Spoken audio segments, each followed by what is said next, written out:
और न्यूज़ से मैं हूं आकाश न्यासी। लाहौर हाई कोर्ट के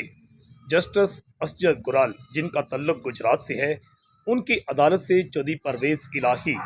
की ज़मानत मंजूर होने के बाद गुजरात समेत पूरे पंजाब में मुख्तलिफ चहमगोइयाँ भी शुरू हो गई हैं। और अब इस बात का अमकान ज़ाहिर किया जा रहा है कि जो जस्टिस असजद गुराल हैं, उनके भाई खालिद असगर गुराल पहले ये तहरीक इंसाफ की टिकट के उम्मीदवार थे हल्का PP 31 से, मगर इनको टिकट नहीं मिली थी और अचानक टिकट अजनाला ख़ानदान के जो नौजवान हैं डॉक्टर शाहनवाज अजनाला, जो कि पहली दफ़ा सियासत में आए हैं और सियासत में आते ही उन्हें MPA का टिकट मिल गया, जबकि इससे पहले इसका कोई वसी तजर्बा भी वो नहीं रखते थे। तो बैरून मुल्क से आते ही उन्हें सियासत का आगाज़ किया और मीडिया का भरपूर इस्तेमाल भी किया, और ख़ास तौर पर अजनाला ख़ानदान को चौधरी परवेज़ इलाही के साथ वफ़ादारी और ख़ास तौर पर इमरान खान के साथ जो वफ़ादारी का मुज़ाहरा जो किया था साबका MPA जो अजनाला ख़ानदान के थे, उस वफ़ा की बिना पर डॉक्टर शाहनवाज अजनाला जो हैं उनको टिकट मिल गया। मगर अब फिर चहमगोइयाँ शुरू हो गई हैं, क्योंकि इलेक्शन तो अभी होते हुए दिखाई नहीं दे रहे कि 14 मई को इलेक्शन होंगे या नहीं। मगर एक दफ़ा टिकटें, क्योंकि टिकटों के हवाला से दोबारा कुछ नए नए स्कैंडल्स भी सामने आ रहे हैं, मगर ख़ास तौर पर जस्टिस असजद गुराल की जानिब से चौधरी परवेज़ इलाही को बड़ा रिलीफ दिए जाने के बाद अब इस बात का दोबारा शोर मचना शुरू हो गया है, पशीन गोइयाँ शुरू हो गई हैं कि शायद खालिद असगर गुराल इन्हें टिकट दोबारा मिल जाए। खालिद असगर गुराल को मुस्लिम लीग काफ का भी टिकट नहीं मिल सका था, जिसके बायस बतौर आज़ाद उम्मीदवार ही वो मैदान में उतरे हुए हैं। जिस तरह ख़ास तौर पर तहरीक इंसाफ पर यह भी इल्ज़ाम आ रहा है कि पंजाब के इलेक्शन के हवाला से टिकटें फ़रोख्त करने का इल्ज़ाम कुछ ऑडियो लीक्स जो सामने आई थी, उनकी तहकीकात का आगाज़ भी किया गया,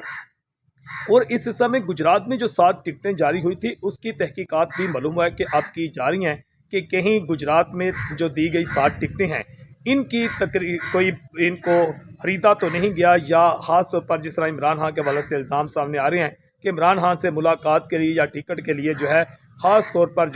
1 करोड़ से ज़ायद की बोली का इल्ज़ाम सामने आ रहा है। और गुजरात में जारी होने वाली तहरीक इंसाफ के टिकटों की इंक्वायरी भी शुरू हो चुकी है, और अचानक अजनाला ख़ानदान को लिए एक दोबारा ब्रेकिंग न्यूज़ आ सकती है कि शायद खालिद असगर गुराल अब टिकट हासिल करने में कामयाब हो जाएं। ये तो आने वाला वक्त ही बताएगा। दूसरी जानिब शाफिक हुसैन उनके हवाला से भी अब, क्योंकि शाफिक हुसैन 2 सीटों पर उम्मीदवार हैं, हल्का PP इस वक्त वो शहर गुजरात की सीट पर और इसके साथ हल्का 34 पर,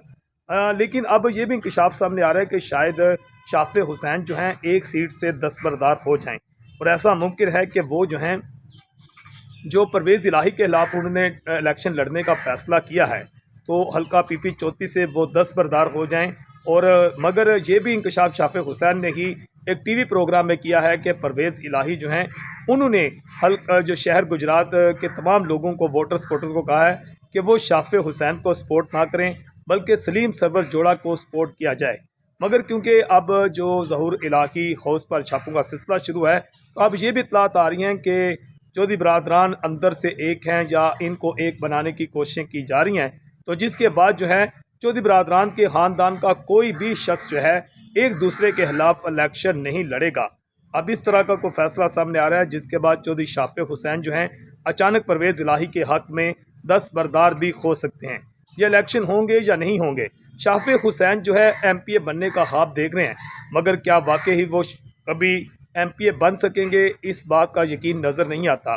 क्योंकि सलीम सरवर जोड़ा साबका MP हैं और उनकी पोजीशन आज भी शहर गुजरात में बहुत मजबूत नज़र आती है, और ख़ास तौर पर तहरीक इंसाफ का टिकट मिलने के बाद सलीम सरवर जोड़ा उनके जीतने के अमकानात भी ज़्यादा हैं। मगर क्योंकि अब चौधरी बरादरान के तहरीक इंसाफ में शामिल होने के बाद हालात ज़िला गुजरात में बदलते जा रहे हैं। ज़िला गुजरात में तहरीक इंसाफ मज़ीद मजबूत होने की बजाय उल्टा ये नज़र आ रहा है कि चौधरी परवेज़ इलाही या चौधरी बरादरान के आधे ख़ानदान की शमूलियत से ये कमज़ोर होना शुरू हो गया है, और अब ऐसा भी लगता है कि जो तहरीक इंसाफ के जिन उम्मीदवारों को टिकटें दी गई हैं, शायद वो इस बार तमाम उम्मीदवार इलेक्शन ना जीत सकें और अचानक रिजल्ट वो बदल भी सकते हैं। अभी तो इलेक्शन होते हुए दिखाई नहीं दे रहे, मगर ऐसा लगता है कि शायद इलेक्शन ये अगस्त में करवाए जा सकते हैं, वरना 8 अक्टूबर की डेट दी गई है। और मुज़ाकरात का सिलसिला भी जारी है, मगर मुज़ाकरात में एक बात सामने आई है कि एक दिन इलेक्शन कराने पर जो है इत्फाक़ राय किया गया है और ये भी इत्फाक़ राय किया गया है कि निगरान हुकूमतें ज़रूर होंगी जब इलेक्शन होंगे, मगर ये तारीख कब होगी। इमरान खान मज़ीद हैं कि 14 मई से पहले पहले असम्बलियाँ तोड़ दी जाएँ, कौमी assembly, Sindh assembly, Balochistan assembly, मगर शायद ये बजट के बाद जो है कि जून में बजट देने के बाद PDM की जो जमातें हैं वो शायद असम्बलियाँ तोड़ने पर राज़ी हो जाएँ। वैसे जो हुकूमत की मुद्दत है वो अगस्त में पूरी हो रही है, जिसके बायस जो है अक्टूबर में या नवंबर में इलेक्शन होंगे। और एक जो है इस हवाला से कि अब चौधरी शाफ़े हुसैन के हवाला से कि शाफ़े हुसैन दस्तबरदार होंगे या नहीं होंगे। चौधरी सालक हुसैन जो हैं उन्हें कौमी असम्बली का टिकट मिल सकेगा या नहीं, सब की नज़रें इस वक्त जो हैं, क्योंकि इस वक्त गुजरात में चौधरी बरादरान का आपस में ही